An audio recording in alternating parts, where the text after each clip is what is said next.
제게는 15년을 함께한 제 분신과도 같은 친구 장민지가 있었습니다. 그리고 누구보다 저를 사랑한다고 믿었던 다정한 남편도 있었죠.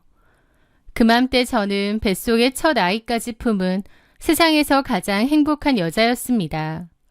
하지만 그 모든 행복이 산산조각 났던 일이 있었습니다. 그때 저는 며칠간 잠 못 이루며 고민 끝에 저희 집에 작은 가정용 CCTV를 설치했습니다. 과연 내 눈앞에 어떤 진실이 펼쳐질까 심장이 터질 것 같았죠. 그리고 제가 그토록 보고 싶지 않았던, 그러나 이미 마음 한구석에선 예감하고 있었던 그 충격적인 장면이 펼쳐졌습니다. 남편과 제 친구 장민지가 저희 신혼집 소파에서 뒹굴고 있었거든요. 그걸 보는 저는 온몸의 피가 차갑게 식었습니다. 분노를 넘어선 처절한 배신감에 눈물이 뺨을 타고 흘렀죠. 당장 달려가 이게 무슨 짓이냐고 따져야 했지만 저는 그러지 않았습니다. 그걸 보는 순간 제 안에선 차가운 결심이 섰거든요. 이대로 달려가서 다 쥐어뜯고 끝낼 수는 없어. 내가 할 수 있는 가장 잔인한 복수를 하겠어. 라고요. 지금도 그때 당시를 생각하면 심장이 내려앉고 온몸이 떨립니다. 하지만 저는 제 선택을 후회하지 않아요. 아마 다시 그 순간으로 돌아간다고 해도 저는 똑같이 행동할 겁니다. 제 평온했던 일상을 지옥으로 밀어넣은 그 인간들에게는 그 정도의 대가도 부족하니까요. 저에게 그날 어떤 일이 있었는지 그 이야기를 지금부터 차근차근 들려드리려 합니다. 제게는 15년을 함께한 제 분신과도 같은 친구 장민지가 있었습니다. 민지와 저는 고등학교 시절부터 같은 동네에 살았고 단짝이었어요. 사는 집도 걸어서 5분이면 닿을 정도로 가까웠죠. 수줍음 많고 내성적이던 저와 달리 민지는 활기차고 사람들을 이끄는 매력이 있는 아이였어요. 저는 그런 민지를 참 많이 좋아했습니다.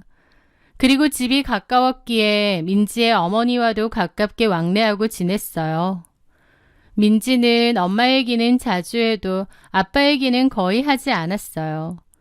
아빠가 집에 자주 들어오지도 않는다고 했고 이대로 안 들어왔으면 좋겠다는 얘기도 곧잘 했죠. 민지는 아빠에 대한 미움과 분노가 굉장히 컸습니다. 그럴 수밖에 없었어요. 민지 아빠는 가정은 나 몰라라 하고 밖으로 돌고 외도도 하고 하여튼 민지와 민지 어머니에게는 없는 게 나을 정도의 사람이었거든요. 특히 민지 어머니의 상처가 참 많으셨죠. 민지가 구구절절 말하진 않았지만 저도 어느 정도 알고는 있었습니다. 그러던 어느 늦은 밤이었어요. 제 방에서 공부를 하고 있는데 현관문이 부서져라 두드리는 소리가 들렸습니다. 깜짝 놀라 나가보니 문 밖에는 잠옷바람으로 뛰쳐나온 민지가 엉엉 울며 서 있었죠. 저는 너무 놀랐는데 민지가 하는 말이 아빠가 엄마를 때린다고 와서 자기 엄마를 좀 도와달라는 거예요. 상습적으로 외도를 저지르는 민지네 아빠가 오랜만에 집에 왔는데 술을 잔뜩 먹고 주사를 부렸대요. 게다가 또 외도를 저질렀고요. 참다 못한 민지 어머니가 이제 그만 살겠다고 하면서 민지와 함께 집을 나가려고 하셨대요. 그랬더니 이성을 잃은 아버지가 폭력을 휘두른 것이었습니다. 민지의 말에 저희 부모님도 잠옷바람으로 뛰쳐나와 민지를 부둥켜 안고 다독이셨죠. 그리고 민지네 집으로 다 같이 갔습니다. 민지네 집에선 고함 소리와 함께 부서지는 소리가 들렸고 저희 아빠가 가서 민지 아버지를 뜯어 말렸어요. 저희 엄마는 경찰에 신고를 했고요. 그렇게 저희 엄마는 피투성이가 된 민지 엄마를 부축해서 데리고 나왔고 나중에 경찰이 와서야 겨우 일단락이 되었습니다. 그날 밤 민지는 저희 집에서 같이 잤는데 몸을 벌벌 떨며 말했습니다. 바람 피우는 것들은 인간도 아니야. 난 결혼 안 할 거야. 우리 엄마처럼 살기 싫어. 남자도 못 믿겠고. 아빠 때문에 우리 가족 전부 다 지옥이야. 나는 그 누구한테도 상처 주지 않을 거야. 저는 그런 민지를 위로하며 함께 분노하고 안타까워했습니다. 그날의 일은 민지에게도 또 저에게도 상처로 남았죠. 그 뒤로 민지네 어머니는 민지 아버지를 폭행으로 고소하고 이혼도 준비하셨어요. 그러는 바람에 한동안 민지까지 학교에 잘 안 나오기도 했습니다. 그래도 다행히 민지네 부모님은 무사히 이혼을 하셨고 민지와 민지 어머니는 민지 아버지로부터 해방되게 되었죠. 그 일을 계기로 민지네 어머님도 저희 부모님과 저에게 너무 고마워하셨고 여전히 한 동네에 살았기에 마치 가족처럼 가깝고 친하게 잘 지내게 되었습니다. 민지는 그때 저에게 했던 말처럼 결혼에 관심이 없다고 했습니다. 정 외로우면 남자는 적당히 만나겠지만 결혼은 안 하겠다고 했죠. 저는 민지의 상처를 알기에 민지가 어떤 선택을 하든 다 응원해 줄 거라고 했습니다. 그러던 와중 저는 한 남자를 만났어요. 다정다감하고 저만 사랑해주는 그런 사람 같았습니다. 저는 그 남자와 연애를 하고 결혼도 했어요. 민지는 본인은 결혼을 안 한다고 했지만 가장 친한 친구인 저의 결혼은 두 발 벗고 나서서 도와주더라고요. 같이 집도 알아봐주고 신혼살림도 알아봐주고 그러는 과정에서 저희 남편하고 친해지기도 했습니다. 나이도 셋 다 동갑이었기에 친구가 되기 쉬웠죠. 그렇게 저는 결혼 후 신혼집에 들어가 살았는데 민지는 저희 신혼집이 위치도 좋고 내부도 너무 좋다면서 자기도 엄마랑 여기로 이사 오고 싶대요. 마침 전세 계약 만료가 됐기에 이사할 곳도 찾아야 된다고 했고요. 저는 저희 아파트로 오라고 했고 결국 민지와 민지네 어머니는 같은 아파트에 동만 다르게 이사를 왔습니다. 제가 결혼하고 1년 뒤 일이었죠. 가깝게 살게 되면서 저희 집에는 민지가 제 집 드나들듯이 자주 놀러 왔습니다. 저에게는 민지가 친자매 같았고 저희 남편도 민지를 그렇게 생각했고요. 그래서 더더욱 스스럼 없이 친하게 잘 지냈던 것 같아요. 셋이 함께 영화도 보고 맥주도 마시고 보드게임도 하고요. 제가 남편한테 괜찮은 남자 있으면 민지 소개시켜주자고 넷이서 놀면 더 재밌을 것 같다고 했고 저희 남편이 민지에게 물어보기도 했어요. 하지만 민지는 자기는 결혼할 생각이 없고 남자한테도 관심이 없다며 딱 잘라 거절했죠. 어쨌든 그렇게 셋이서 잘 지냈습니다. 저는 그 평화로운 시간이 영원할 거라고 믿었죠.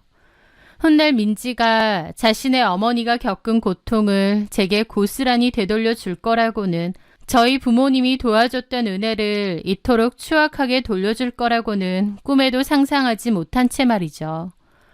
결혼하고 2년 반 정도 지난 저희 부부에게는 선물이 찾아왔습니다. 제가 첫 아이를 임신하게 된 거죠. 남편은 뛸 듯이 기뻐했고 민지도 몹시 기뻐하면서 자기가 이모가 되어줄 거라고 했습니다. 그리고 민지는 제게 예쁜 아기 신발을 선물하기도 했어요.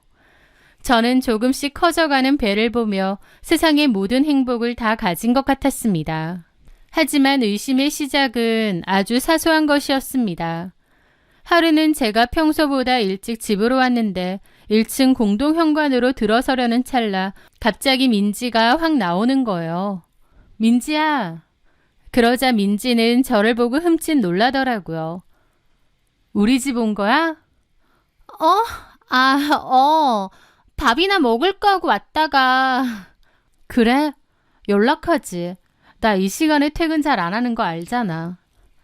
아, 그렇지. 내가 그냥 별 생각 없이 왔네. 민지는 이상할 정도로 당황하더라고요. 집에 남편 있을 텐데 초인종 눌러봤어? 아니, 그냥 가려다가 아무리 너랑 친해도 신혼집에 함부로 오면 안 되겠다 싶어서 그냥 가려던 거야. 왔다가 그냥 간다고? 왔으면 밥 먹고 가. 아니야, 나 그냥 가봐야겠다. 엄마 전화도 왔고. 갈게. 그러면서 허둥지둥 가는 겁니다. 갑자기 연락도 없이 왔다가 그냥 갔다니. 뭔가 좀 이상하긴 했는데 그래도 별로 대수롭지 않았어요. 그런데 얼마 뒤 또 다른 일이 있었습니다. 그맘때 결혼기념일을 며칠 앞두고 있었는데요. 남편의 옷을 정리하다가 바지 주머니에서 구겨진 명품 팔찌 구매 영수증을 발견했습니다. 꽤 고가의 제품이었죠. 저는 당연히 저를 위한 서프라이즈 선물이라고 생각했습니다. 무뚝뚝한 줄만 알았더니 결혼기념일 선물로 이런 걸 다 준비했네. 저는 설레는 마음으로 결혼기념일을 손꼽아 기다렸습니다. 그런데 결혼기념일 당일 늦게 퇴근한 남편의 손은 텅 비어 있었습니다. 남편은 피곤한 얼굴로 제게 다가와 그러더군요. 미안해 여보. 요즘 너무 바빠서 선물을 미처 준비 못했어. 주말에 백화점 가서 당신 갖고 싶은 거 사줄게. 라는 거예요. 실망감이 파도처럼 밀려오기도 하고 또 그럼 내가 받던 영수증은 뭐지 싶기도 했습니다. 하지만 그때는 크게 생각 않고 넘어갔던 것 같아요. 그런데 며칠 뒤 민지네 집에 올라가 함께 차를 마시던 저는 제 눈을 의심했습니다. 민지의 손목에서 무언가 반짝였거든요. 가만 보니 제가 영수증에서 봤던 바로 그 브랜드의 팔찌였습니다. 그걸 보는데 심장이 쿵 하고 바닥까지 내려앉는 기분이었습니다. 저는 애써 아무렇지 않은 척 떨리는 목소리로 물었죠. 민지야, 이 팔찌 예쁘다. 새로 샀어? 제 질문에 민지는 마치 죄를 짓다 들킨 사람처럼 화들짝 놀라며 팔을 테이블 아래로 숨겼습니다. 그냥 한번 사봤어. 예쁘지? 비싼 거라 큰맘 먹고 샀어. 민지는 제 시선을 피하며 어색하게 웃었습니다. 당황한 기색이 역력했죠. 저는 애써 태연한 척했지만 머릿속은 이미 수만 가지의 생각들로 뒤엉키고 있었습니다. 설마 그냥 우연이겠지. 똑같은 디자인의 팔찌일 뿐일 거야.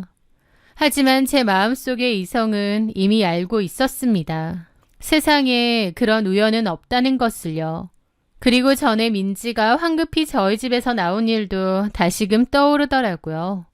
그때 말도 앞뒤가 안 맞고 아무리 친구 집이라지만 그렇게 연락도 없이 왔다가 그냥 간다는 게 이상했거든요.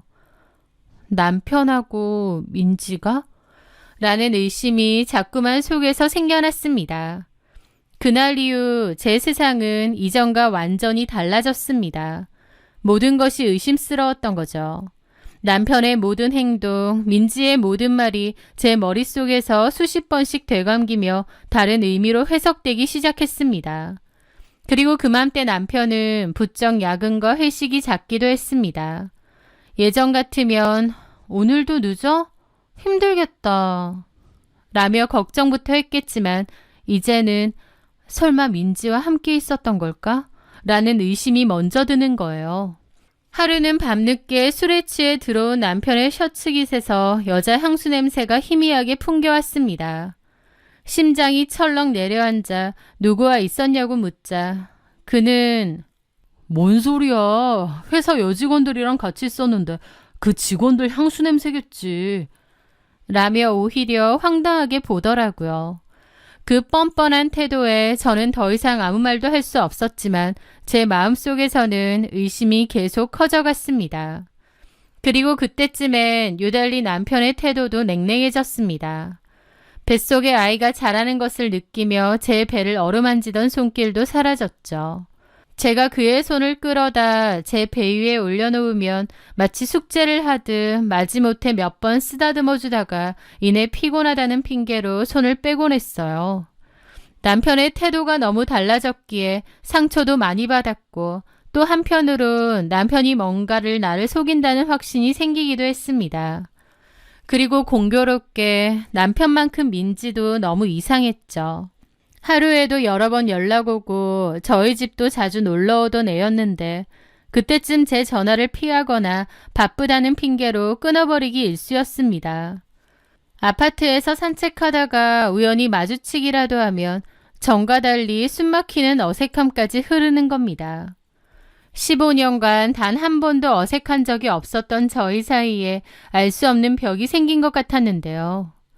제가 느끼기론 민지가 저에게 뭔가를 잘못하고 있고 그래서 저를 의도적으로 피한다는 생각이 들더군요. 민지는 그때쯤 한 번씩 만나도 제 눈을 똑바로 쳐다보지 못했고 날씨 이야기 같은 얘기를 하는 등 어색한 침묵을 메우기 바빴거든요. 한때는 세상에서 가장 가깝고 편안했던 두 사람이 이제는 가장 불편하고 어려운 존재가 되어버린 거죠. 저는 밤마다 잠을 설쳤습니다. 내가 너무 예민한 걸까? 임신해서 호르몬 때문에 괜한 의심을 하는 건 아닐까? 스스로를 다그쳐보기도 했습니다. 하지만 아무리 생각해도 그 팔찌는 그리고 그들의 어색한 태도는 단순한 저만의 오해나 우연으로 치부할 수가 없더라고요. 뱃속의 아이는 무럭무럭 자라고 있는데 하루하루 피가 마르는 기분이었습니다. 웃어도 웃는 게 아니었고 맛있는 음식을 먹어도 모래를 씹는 것 같은 지경이었죠. 이대로는 안 되겠다 싶었습니다. 이 의심과 불안 속에서 아이를 키울 수는 없었죠. 제 정신이 먼저 피폐해지기 전에 그리고 아이가 태어나기 전에 모든 것을 명확히 해야만 했습니다. 며칠을 고민한 끝에 저는 인터넷으로 아주 작은 크기의 가정용 CCTV를 주문했습니다. 거실 액자인 척 위장할 수 있는 제품이었죠. 그런 것까지 설치해야 한다는 사실이 너무 비참했지만 남편과 민지가 저를 속이고 있다는 확신이 들었기 때문에 증거를 잡아야 했습니다. CCTV를 설치하고 며칠이 지난 주말이었습니다. 저는 일이 있다는 거짓말을 하고 아침 일찍 집을 나섰습니다. 현관을 나서기 전 저는 아무것도 모르는 척 웃으며 남편에게 말했습니다. 여보, 나 오늘 늦게 들어올 것 같으니까 알아서 밥 시켜 먹고 있어. 저녁 8시쯤 올게. 남편은 알겠다며 제 이마에 입을 맞춰주었습니다. 그 위선적인 입술의 감촉에 속이 울렁거렸습니다. 저는 근처 카페 창가에 자리를 잡고 앉았습니다. 그리고 떨리는 손으로 휴대폰의 CCTV 앱을 켰습니다. 과연 내 눈앞에 어떤 진실이 펼쳐질까 심장이 터질 것 같았죠. 남편은 제가 나가고 얼마 지나지 않아 누군가에게 톡을 보내는 듯 했어요. 그리고 얼마 지나지 않아 누군가 집으로 들어왔습니다. 예상했던 대로 민지였어요. 민지는 너무나도 익숙하게 비밀번호를 누르고 저희 집으로 들어왔습니다. 아무리 가까이 살고 친하다고 해도 저희 집 비번까지 알려주진 않았는데 아마 남편이 가르쳐준 모양이었죠. 기가 막혔습니다. 설마 했는데 그 둘이 정말 그런 사이였으니까요. 저는 이를 아득바득 깔며 그걸 다 지켜보았습니다. 거실에 들어선 민지는 주변을 한번 쓱 둘러보더니 남편에게 다가가 허리를 감싸 안았습니다. 가슴이 철렁하더라고요. 이것들이 정말 주먹이 부들부들 떨렸죠. 그리고 제 남편과 제 친구 민지는 익숙한 듯 소파 위에서 엉겨 뒹굴었습니다. 저의 신혼집에서 남편과 가장 친한 친구인 민지가 버젓이 불륜을 저지르고 있었던 거죠. 온몸의 피가 차갑게 식었습니다. 분노를 넘어선 처절한 배신감에 눈물이 뺨을 타고 흘렀어요. 당장이라도 달려가 두 인간의 머리채를 잡고 흔들고 싶었지만 이를 악물고 참았습니다. 저는 휴대폰 화면을 캡처하고 영상도 녹화 저장했습니다. 아버지의 외도로 평생 고통받았고 결혼도 하지 않을 거라던 민지. 그 민지가 다름 아닌 저에게 이런 큰 상처를 준다는 게 믿기지가 않더군요. 게다가 제 가장 친한 친구인 걸 알면서 민지와 그것도 저희 집에서 버젓이 놀아나고 있는 제 남편. 제가 지금 달려가서 그것들 머리채 잡아봐야 저만 속이 터질 것 같더라고요. 저는 그들에게 제가 할 수 있는 가장 잔인하고 완벽한 복수를 선물해야 했습니다. 그들이 제게 준 고통을 수십 수백 배로 지금 당장 되돌려주고 싶더군요. 저는 떨리는 손으로 민지 어머니께 먼저 전화를 걸었습니다. 그리고 최대한 아무렇지 않은 척 밝고 상냥한 목소리를 연기하며 말했습니다. 아주머니, 저 선영이에요. 선영아. 다름이 아니라 제가 어머니랑 챙겨드리려고 빵을 좀 만들었는데요. 민지한테 챙겨가라고 연락하니까 전화를 안 받네요. 밖에 놔두고 와서 이 날씨에 쉴 것 같기도 한데 혹시 괜찮으시면 오셔서 좀 들고 가실 수 있으세요? 비번은 제가 알려드릴게요. 아휴, 애까지 가져서 힘든데 뭘 그런 걸 만들었어. 제가 빵 만드는 걸 좋아하잖아요. 저희 것 먹는 김에 넉넉히요.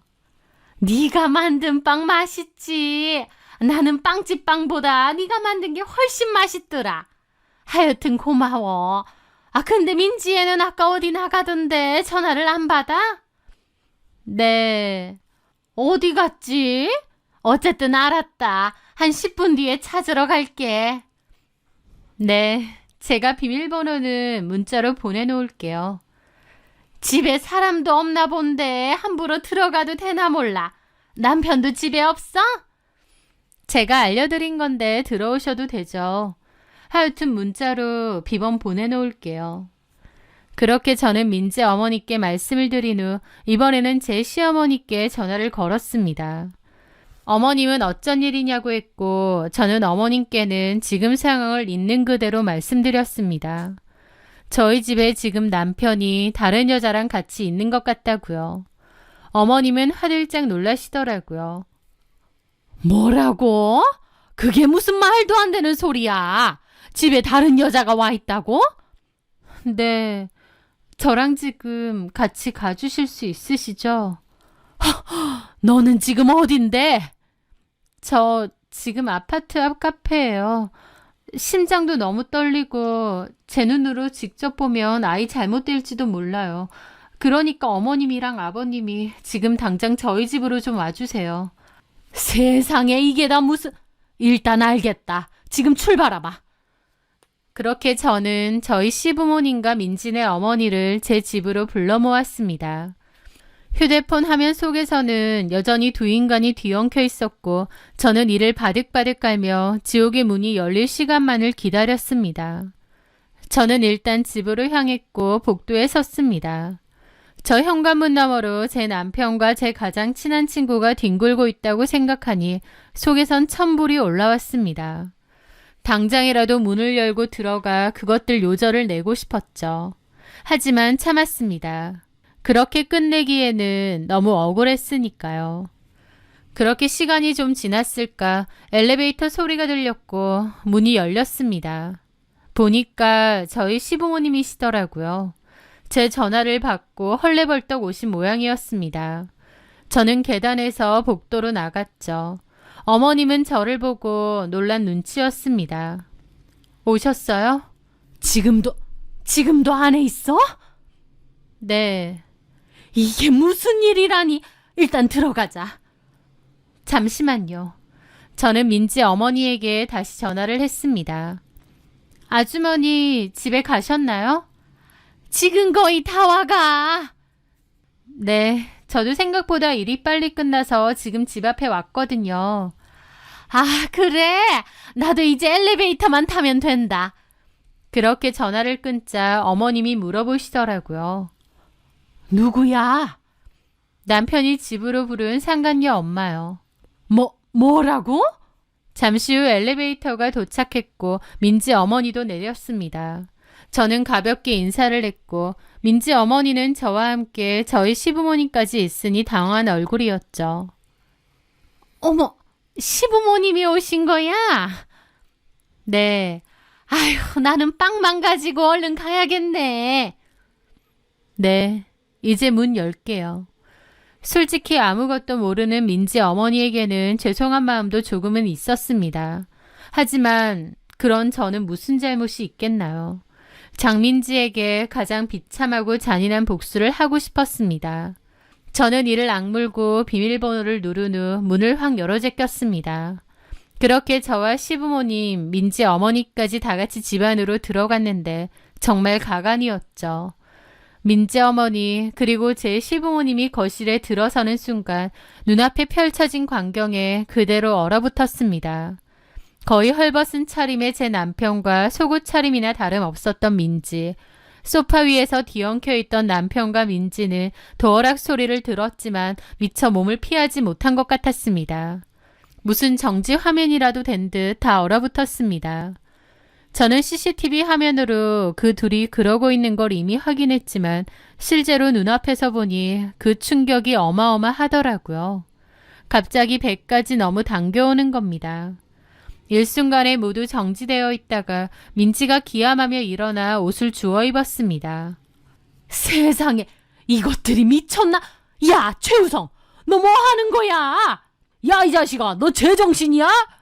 아니, 엄마 아빠가 여길 어떻게... 그러면서 남편도 놀라서 팬티를 찾아 입고 난리도 아니었죠. 어머님은 달려가서 남편 등짝을 때렸습니다. 너 미쳤어? 아니, 엄마가 여기 왜 있냐고요? 남편은 정신이 나가서 횡설수설 하더라고요. 민지도 얼굴이 시뻘개진 채로 막 옷을 껴입고 있었죠. 그때까지 자기 엄마도 와 있다는 걸 미처 발견 못한 것 같았습니다. 그때 충격받은 민지 어머니의 목소리가 들렸죠. 민지야! 그 말에 민지가 눈이 휘둥그레져서 쳐다보는 겁니다. 엄마! 너 이게 무슨... 엄마가 여기 왜 있어요? 민지 어머니는 충격으로 말도 잇지 못했습니다. 민지도 어쩔 줄 몰라 하며 손까지 부들부들 떨더라고요. 친구네 신혼집에서 친구 남편하고 뒹굴 땐 대담하기도 하더니 이제 와서 놀란 꼴이라는 게 너무 어이가 없었죠. 민지 어머니는 온몸을 부들부들 떨더니 넋이 나간 듯 묻더군요. 네가 선영이네 남편이랑 왜 이러고 있니? 그게... 이게 뭐 하는 짓이야? 너 선영이 남편이랑 바람 피는 거야? 엄마, 저기 일단은 나가서 얘기하자. 지켜보던 저는 차갑게 말했습니다. 나가긴 어딜 나가? 그 말에 민지와 남편이 저를 쳐다보더라고요. 저는 다가가 남편의 뺨을 사정없이 때렸죠. 시어머니는 그 와중에 자기 아들 때린다고 저를 말리려고 하는데 저는 시어머니까지 뿌리쳤습니다. 저는 민지도 때리려고 손을 들었어요. 민지는 아무 말도 않고 가만히 있더라고요. 저는 민지를 때리지는 못하고 가만히 노려보는데 그 순간 갑자기 민지 어머니가 소리를 지르며 울면서 민지를 개패듯이 때렸습니다. 야, 이 망할려나! 이게 뭐 하는 짓이야! 네가 미쳤어? 어머니는 정말 죽을 듯이 민지를 때렸고 민지는 아무 말도 못하고 처맞고 있더라고요. 민지 어머니는 그러다가 바닥에 주저앉아 꺼이꺼이 우셨습니다. 자신의 딸이 평생을 경멸하고 저주하던 당신의 남편과 똑같은 짓을 저지른 걸 보고 무너지신 것 같더라고요. 내가 뭘 잘못해서 내 딸이 지압이랑 똑같은 짓을... 네가 어떻게 이런 짓을 저질러? 민지 어머니는 가슴을 치며 그 자리에 주저앉아 아이처럼 통곡하기 시작했습니다. 그 울음소리는 단순한 슬픔이 아니었습니다. 자신의 삶 전체를 부정당하는 듯한 처절한 절규였죠. 저는 그 모든 광경을 참혹한 기분으로 지켜봤습니다. 민지도 울면서 잘못했다고 빌더라고요. 그런데 그걸 지켜보는 저는 배가 너무 아파왔습니다. 갑작스러운 극심한 진통이 느껴졌고 저도 모르게 바닥에 쓰러졌어요. 다급하게 119를 부르는 소리가 희미하게 들렸고 기억을 잃었습니다. 그리고 깨어나고 보니 유산을 했더라고요. 남편도 시부모님도 저에게 아무 말도 할 수 없었죠. 그 충격으로 아이까지 사라지고 나니 너무 괴롭고 힘들더라고요. 그리고 들어보니 제가 실려가고 나서 민지 어머니도 충격으로 혼절하셨다고 했습니다. 그래서 저도 실려갔지만 민지 어머니도 실려갔다고 했어요. 민지 어머니는 딸에 대한 배신감과 자책감으로 식음을 전폐하고 말문까지 닫으셨다고 했습니다. 민지는 자기 어머니 앞에서 잘못했다고 빌었다는데 민지 어머니는 보고 싶지 않다고 거절했다더군요. 사실상 어머니로부터 의절당한 거나 마찬가지로 쫓겨났다고 했습니다. 민지는 저에게 전화를 했고 울면서 자기가 왜 그랬는지 다 이야기를 했습니다. 자기는 아빠 때문에 남자한테 관심도 없고 결혼도 싫었대요. 그런데 저랑 남편이랑 알콩달콩 잘 사는 걸 보면서 저런 남자도 있구나 싶었답니다. 그러면서 제가 부럽기도 하고 제 남편이 더욱 좋아 보이기도 했대요. 자기도 모르게 제 남편에 대한 마음이 커졌다고 했습니다. 그러다 한 번은 저희 집에서 다 같이 영화를 본 적이 있는데 저는 영화를 보다가 피곤해서 먼저 잠이 들었거든요. 그래서 제 남편과 민지 둘이서 남아서 영화를 마저 봤는데 그러다가 눈이 맞았다고 했습니다. 울면서 저한테 미안하다고 변명 아닌 변명을 하는데 어이가 없어서 쓴웃음밖에 안 나오더라고요. 그래서 제가 물어봤습니다. 너희 아빠가 바람 피워서 너희 엄마 때리던 날 밤 내 방에서 같이 자면서 했던 말 혹시 기억나니? 민지는 아무 대답도 하지 못하고 그저 끄끄거리며 울기만 했습니다. 저는 그 위선적인 눈물이 역겨워 차갑게 말을 이었습니다. 나는 절대 우리 아빠처럼 살지 않을 거야. 바람 피우는 것들은 인간도 아니야. 우리 엄마처럼 누구도 고통받게 하지 않을 거야. 네가 분명히 그렇게 말했었지. 네 아빠를 그렇게 경멸하고 불륜을 혐오하던 네가 어떻게 내 집에서 내 남편이랑 그 더러운 짓을 할 수가 있어? 아무도 상처 주지 않을 거라고? 너는 지금 모두에게 상처만 남겼잖아. 선영아, 내가 정말 미안해. 내가 정말 죽을 죄를 지었어. 닥쳐. 네 사과 들으려고 말한 거 아니니까. 결국 너도 네가 그렇게 경멸하던 네 아빠랑 똑같은 사람이라는 거 알아도. 우리 관계는 끝났어. 최우성하고도 이혼할 거고 내 애도 너랑 최우성이 죽인 거야. 평생 그 사실 명심하고 살아. 저는 그 말을 끝으로 조용히 전화를 끊었습니다. 더 이상은 그 어떤 말도 듣고 싶지 않았습니다. 장민지와 저의 관계는 완전히 끝이 났고 더 이상 어떤 변명도 사과도 의미가 없으니까요. 그 후 저는 이혼 전문 변호사를 찾아갔습니다. 제 남편과 장민지 두 사람을 상대로 최대 금액의 위자료 청구 소송을 진행해달라고 요청했습니다. 치열한 법적 공방이 이어졌고 다행히 제가 받아야 할 최대치의 위자료를 받아냈습니다. 그 후 가족들에게도 외면당한 장민지는 그 동네를 완전히 떠났고 이 사실이 남편의 회사에도 알려져 남편은 와이프 절친이랑 바람나서 이혼당한 남자로 손가락질 당해야 했죠. 모든 게 다 끝났지만 그 일은 저에게 평생의 한으로 남을 상처였습니다. 한동안은 회복이 안 되고 힘들더라고요. 하지만 나를 위해서 그리고 짧은 시간이었지만 내게 와주었던 아이를 위해서라도 꿋꿋이 이겨내고 행복해지기로 마음먹었습니다. 저를 배신한 그 두 인간은 자신들이 저지른 짓의 대가를 치르며 지옥 같은 삶을 살고 있을 거고 그들의 불행을 빌기 위해 더 이상 제 시간을 낭비하지 않기로 마음먹었거든요. 누군간 저에게 남편도 친구도 잃었다지만 저는 그렇게 생각하지 않습니다. 그것들은 겉으로는 제 남편이자 친구였겠지만 제 뒤통수를 치고 또 언제든 저를 배신할 수 있었던 인간들이었으니까요. 저는 그 독을 제 손으로 직접 도려낸 것뿐입니다. 과거는 바꿀 수 없지만 미래는 제 손으로 만들어갈 수 있기에 과거의 아픔은 묻고 행복하고 씩씩하게 살아가려고 합니다. 제 사연 들어주셔서 감사합니다.